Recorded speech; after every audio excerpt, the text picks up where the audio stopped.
الحمد لله رب العالمين والصلاة والسلام على سيد المرسلين وعلى آله وصحبه ومن اتبعه بإحسان إلى يوم الدين وبعد. أعوذ بالله من الشيطان الرجيم. بسم الله الرحمن الرحيم. كلوا واشربوا ولا تسرفوا إنه لا يحب المسرفين. وقال النبي صلى الله عليه وسلم: من كان يؤمن بالله واليوم الآخر فليكرم ضيفه. محترم سامعین و ناظرین کرام، السلام علیکم ورحمۃ اللہ وتعالی وبرکاتہ. جہاں کہیں بھی اللہ تعالی ہم تمامی حضرات کو رکھے، اپنے حفظ و امان میں رکھے. محترم سامعین و ناظرین کرام، سورہ اعراف میں اللہ تعالی فرماتا ہے کہ کھاؤ پیو. اللہ نے ہم لوگوں کو جو دنیا میں بھیجا ہے تو کہا کھاؤ پیو، لیکن فضول خرچی مت کرو. انہو لا یحب المسرفین. اللہ تبارک تعالیٰ فضول خرچی کرنے والے کو پسند نہیں فرماتا. اور نبی کریم صلی اللہ علیہ وسلم نے فرمایا، ابو ہریرہ راوی ہیں، متفقون علیہ، بخاری مسلم میں یہ حدیث ہے: من کان یؤمن باللہ والیوم الآخر. جس کا ایمان اللہ پر اور آخرت کے دن پر ہے، اس کو چاہیے کہ مہمان کی عزت کرے، اکرام کرے. سامعین و ناظرین کرام، دنیا میں جہاں کہیں بھی دیکھیں گے، سب قوم کا اپنا ایک کلچر، ایک ثقافت، ایک سبھیتا، ایک سنسکرتی، تہذیب ہے، اور اس کے مطابق زندگی گزارتا ہے. اسلام آنے سے پہلے بھی عرب کے کچھ سبھیتا تھے، کچھ سنسکرتیاں تھیں، اور جس پر اسلام نے کسی کو موافقہ دے دیا اور کسی کو ختم کر دیا. خیر، اس معاملے میں یہاں یہ بتانا چاہتا ہوں کہ ہمارے علاقہ میں، شرق نیپال کے ہمالیہ کے قریب علاقہ میں جو دینی جلسے ہوتے ہیں، ان میں علماء کرام کے درمیان کچھ بے چینی پائی جاتی ہے کہ اس میں اور بہت سی باتیں ہیں. ان میں سے ایک بات یہ ہے کہ اس میں فضول خرچی سے کام لیا جاتا ہے، اور فضول خرچی حقیقت میں اسلام میں صحیح نہیں ہے. لیکن عربی میں فضول خرچی ایک ہے اسراف اور ایک ہے تبذیر. ہم اس پر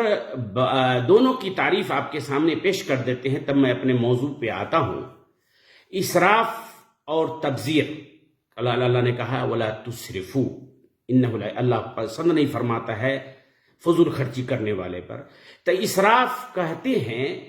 ضرورت سے زیادہ چیز کا استعمال کرنا، ضرورت سے زیادہ خرچ کرنا، یہ اسراف ہے. اور اللہ تعالیٰ آپ کو جو ضرورت ہے، آپ کے جو حاجات ہیں وہ کرے، اور اس سے اگر زیادہ آپ کرتے ہیں تو یہ اسراف ہے، فضول خرچی ہے. اور دوسرا لفظ بولا جاتا ہے عربی میں تبذیر. ان المبذرین کانوا اخوان الشیاطین، یعنی فضول خرچی کرنے والا، ان المبذرین کانوا اخوان الشیاطین، فضول خرچی کرنے والا شیطان کا بھائی ہے. تو مبذر، تبذیر کس کو کہتے ہیں؟ کہ جس چیز کی ضرورت نہیں ہو اس پہ خرچہ کرنا. پہلے تو تھا اسراف کا کہ ضرورت سے زیادہ، اور اس میں یہ ہے کہ ضرورت نہیں ہے پھر بھی خرچہ کرنا، لے آنا، کچھ کرنا، یہ اس کو فضول خرچی کرتے ہیں. اور اس میں کسی بھی دینی اجتماع میں، جلسہ میں، علماء کرام اور کے درمیان جو بے چینی پائی جاتی ہے وہ ہے، ایک ہے مہمان نوازی، جو لوگ آتے ہیں، دوسرا ہے جلسے پر خرچ کرنا، اور تیسرا ہے لوگ جو سفر میں آتے ہیں ان پر خرچ، اور چوتھا ہے کہ علماء کرام یا رشتہ دار کو جو ہدیہ اور گفٹ دیتے ہیں اس پر، چار چیزیں پر بحث کرتے ہیں. تو آئیے سب سے پہلے ہم لوگ جس علاقے کے رہنے والے ہیں، شرق نیپال ہمالیہ کے گود میں، تو وہاں پر ہم دیکھتے ہیں ہمارے سماج میں ہندو بھی سماج میں رہتے ہیں اور مسلمان بھی سماج میں رہتے ہیں. اور ہم لوگ کے یہاں مہمان کی ضیافت، مہمان نوازی کلچر میں پایا جاتا ہے، سبھیتا ہے، تہذیب ہے، سنسکرتی ہے. ہم لوگ جب چھوٹے چھوٹے تھے تو دیکھتے تھے کہ مہمان جو آتے تھے تو ان کی بہت عزت آؤ بھگت ہوا کرتی تھی، اور لوگوں کے پاس سب کچھ نہیں ہوتا تھا.